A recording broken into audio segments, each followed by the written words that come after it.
Baik, pada kesempatan kali ini akan dilakukan tindakan kala 3 dan juga kala 4, di mana tindakan kala 1 dan kala 2 sudah dilakukan sebelumnya, yaitu melanjutkan proses untuk pengeluaran plasenta dan juga observasi, yaitu pada tahap kala 3 dan juga kala 4. Baik, setelah bayi dikeluarkan akan tersisa adanya tali pusar, sehingga dengan adanya tali pusar kita akan melakukan klem pada tali pusar sekitar 10 cm dari vulva.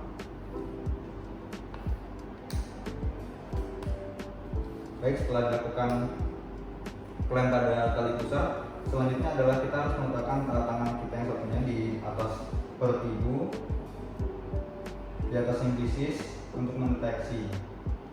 Selanjutnya kita akan melakukan penegangan tali pusar ke arah bawah sambil rem tangan satunya ini mendorong uterus ke arah dorsokranial.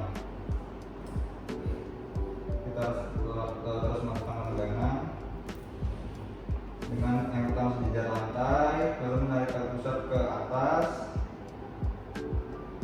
mengikuti dari jalan lahir seperti itu. Kita tegangkan perlahan terus-terusan. Baik, setelah terus-terusan dilakukan penegangan, apabila tali pusar bertambah panjang, kita akan memindahkan klem 10 cm di depan vulva.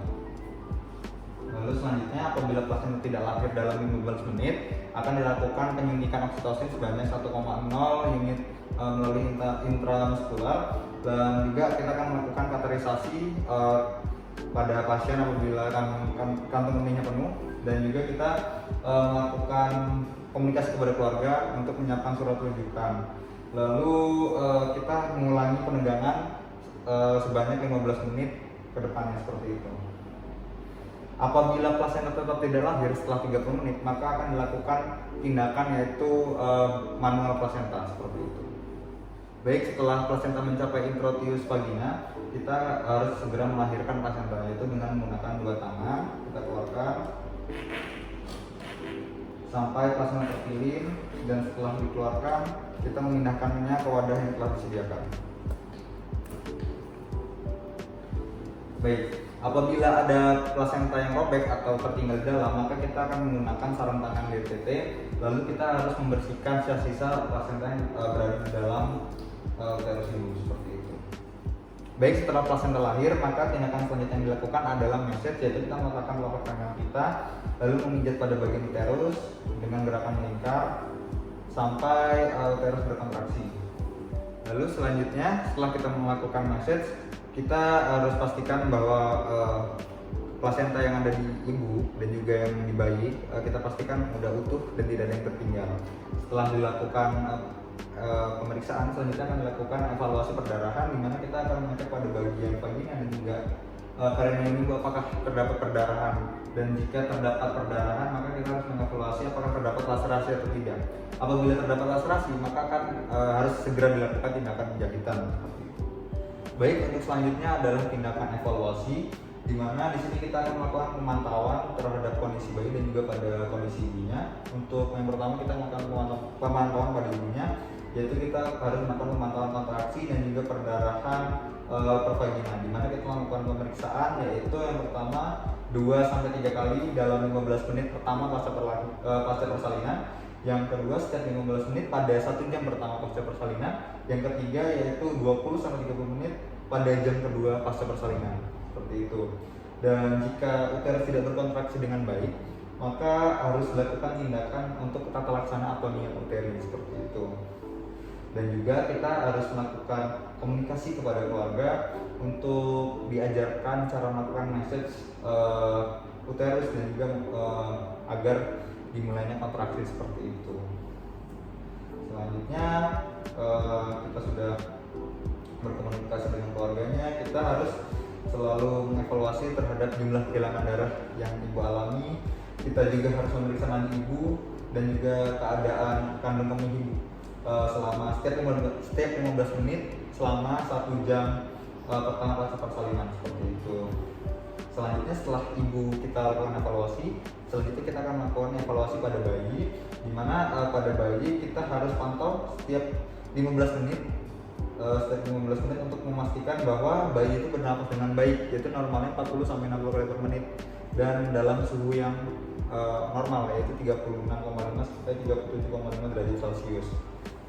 Dan untuk kondisi-kondisi yang kurang baik, yaitu kondisi yang bayi sulit bernapas, bisa juga bayi bernafas terlalu cepat, atau kondisi bayi yang teraba dingin. Jadi kita harus memastikan bahwa bayi itu dalam kondisi yang hangat, di ruangan yang hangat, lalu kita mungkin apabila kurang hangat bisa dimasukkan ke dalam inkubator seperti itu. Kita harus selalu menyelimuti ibu dan juga anaknya. Baik, untuk selanjutnya adalah kebersihan dan keamanan, di mana setelah semua proses tindakan sudah selesai, selanjutnya adalah kita melakukan pembersihan, di mana semua alat-alat yang telah digunakan kita harus masukkannya ke cairan klorin. Selain itu, untuk pakaian ibu harus kita ganti dengan pakaian yang kering dan juga bersih. Dan untuk alat-alat lainnya seperti sarung tangan juga kita copot, lalu kita masukkan ke klorin. Lalu kita harus selalu memastikan ibu dalam kondisi yang nyaman dan merasa nyaman. Kita harus selalu membantu ibu untuk memberikan ASI agar dimudahkan ke bayinya seperti itu. Dan tentu kita harus memberikan komunikasi kepada keluarganya bahwa apabila ibu menginginkan makanan ataupun minuman, kita harus memberikan sesuai dengan keinginannya seperti itu. Lalu cuci tangan.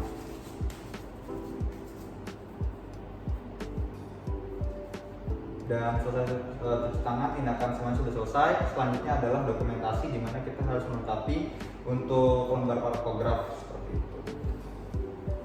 Untuk tindakan kala 3 dan kala 4 sudah selesai.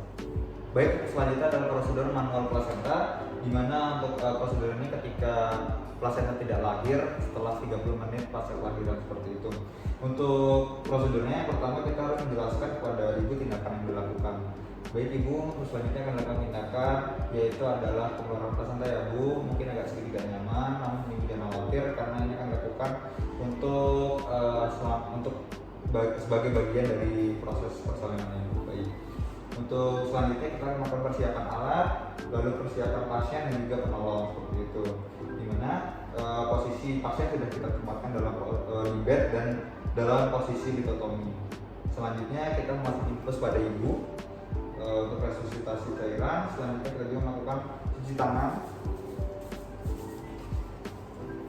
dan juga melakukan pemasangan handscoon dan juga melakukan prosedur aseptik seperti itu. Untuk selanjutnya kita akan memberikan anestesi pada ibu, memberikan anestesi pada ibu.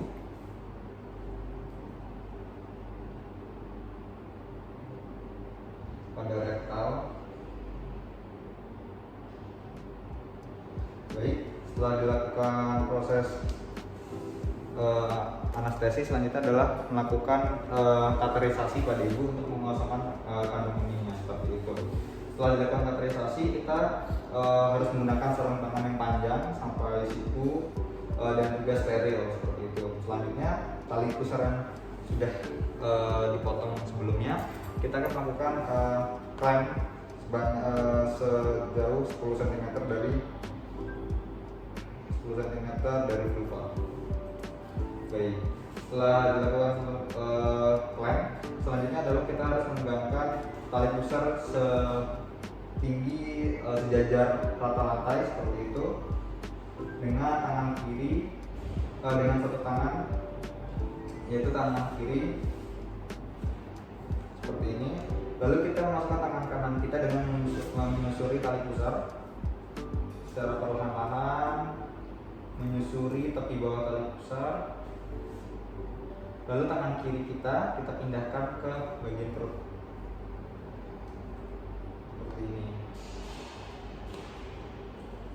Kita selanjutnya menentukan tempat beradanya implantasi plasenta. Setelah kita tentukan, kita bentangkan tangan secara obstetri menjadi datar seperti memberi salam dengan jari-jari yang rapat seperti itu. Kita selanjutnya memperluas perlepasan plasenta,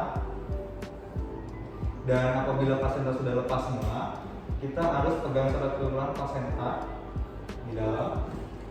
Lalu kita tarik plasenta secara berhati-hati dengan tangan kanan. Dan saat penarikan ini kita lakukan saat pasien berkontraksi seperti itu. Selanjutnya kita pindahkan tangan kiri kita ke daerah sensitif untuk menahan uterus. Lalu kita keluarkan untuk plasentanya.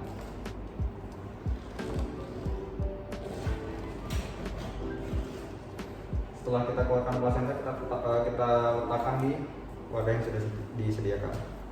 Baik, setelah kita letakkan, kita cek untuk kelengkapan plasentanya apakah sudah utuh atau belum, seperti itu. Dan apabila sudah utuh, selanjutnya kita melakukan pemberian, yaitu pemberian uterotonika mertegrin sebanyak 0,2 mg secara intramuskular untuk membantu kontraksi uterus pada ibu seperti itu.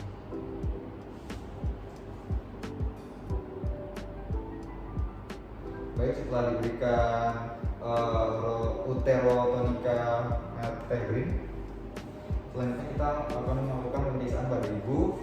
Dan apabila terdapat robekan jalan lahir atau laserasi, kita akan harus melakukan penjahitan pada ibu seperti itu.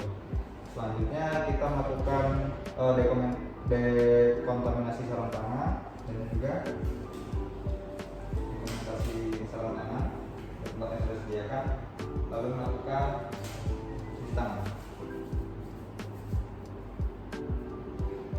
Setelah itu kita periksa kembali tanda-tanda vital ibu dan juga pastikan uterus dapat berkontraksi dengan baik seperti itu. Selanjutnya setelah diperiksa, kita akan melakukan pemberian antibiotik profilaksis, yaitu ampicillin 2 gram secara intravena, cefalozolin, dan juga metronidazole per oral seperti itu. Setelah pemberian antibiotik, kita akan melakukan observasi perdarahan per vagina dan juga selalu memeriksakan vital sign ibu setiap 15 menit pertama di 1 jam pertama pasca kelahiran, dan setiap 30 menit pada jam kedua setelah kelahiran. Dan yang harus selalu dicek adalah kontraksi dari uterus seperti itu. Dan untuk prosedur manual plasenta sudah selesai. Lalu untuk prosedur selanjutnya adalah kompresi bimanual, di mana untuk kompresi bimanual ini dengan prosedur yang pertama kita harus melakukan informasi kepada pasien terlebih dahulu bahwa akan dilakukan pemeriksaan kompresi manual, dan kita menjelaskan tujuan tindakan ini apa, dan selanjutnya kita melakukan tindakan persiapan terlebih dahulu, yaitu pertama cuci tangan, dan mengalir, setelah itu kita keringkan, lalu memakai handscoon seperti itu. Selanjutnya kita akan mulai melakukan prosedur kompresi manual, di mana kita dengan lembut memasukkan tangan kita yang dominan dengan cara menyatukan kelima ujung jari, lalu kita masukkan ke introitus ke dalam vagina ibu. Lalu kita periksa bagian vagina dan juga cervix untuk mengetahui ada atau tidaknya selaput ketuban atau bekuan darah seperti itu, yang mana hal tersebut bisa menyebabkan uterus tidak berkontraksi secara penuh seperti itu.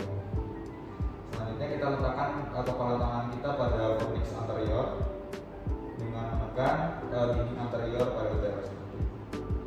Dan tangan satunya kita letakkan pada abdomen dan juga menekan dengan kuat dinding belakang uterus ke arah kepala tangan dalam seperti itu.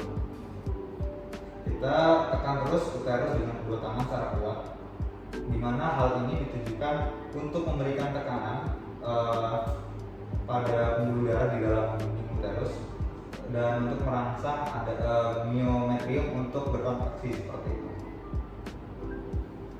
Baik, setelah dilakukan prosedur, selanjutnya akan dilakukan evaluasi, di mana terdapat 3 interpretasi. Untuk yang pertama, jika uterus terus berkontraksi namun perdarahannya berkurang, kita harus terus melakukan prosedur bimanual selama 2 menit seperti itu. Dan selanjutnya kita keluarkan perlahan-lahan tangan kita, lalu berlanjut melakukan observasi sebagai tahapan tahap 4 pasca persalinan ini seperti itu. Namun jika uterus terus berkontraksi namun perdarahan terus berlangsung, kita harus melakukan pemeriksaan pada bagian perineum, pada bagian vagina dan juga pada bagian cervix apakah terdapat laserasi atau tidak. Dan apabila terdapat laserasi, maka harus segera dilakukan penjahitan seperti itu. Dan yang terakhir untuk interpretasinya yaitu apabila kontraksi uterus tidak terjadi dalam 5 menit, kita harus melakukan edukasi kepada keluarga untuk melakukan kompresi di manual secara eksternal seperti dari luar. Kemudian harus diteruskan dengan tata laksana atonia uterus selanjutnya seperti itu. Dan apabila terus-terusan tidak ada yang kontraksi, maka harus dilakukan rujukan ke rumah sakit. Untuk prosedur kompresi manual sudah selesai. Terima kasih.